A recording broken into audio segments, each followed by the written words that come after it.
শ্রী শ্রী চন্দ্রচূড় ধাম, এটা চন্দ্রচূড় বাবার শিব মন্দির আছে এর ভেতরে। চলুন দেখে আসি। এই হচ্ছে চন্দ্রচূড় মন্দির।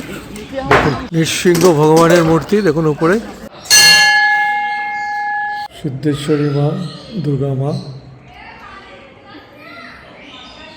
প্রচুর ঘন্টা, বাবা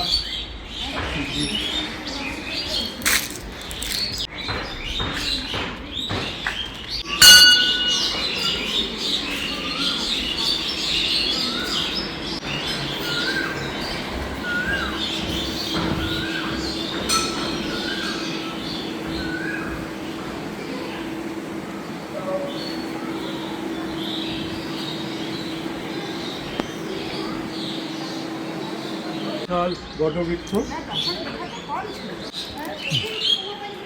এটা মা বিপত্তারিণী মায়ের মন্দির। এটা হচ্ছে রাধাকৃষ্ণের মন্দির। কি সুন্দর ঠাকুর, রাধাকৃষ্ণ ঠাকুর দোলায় দুলছে।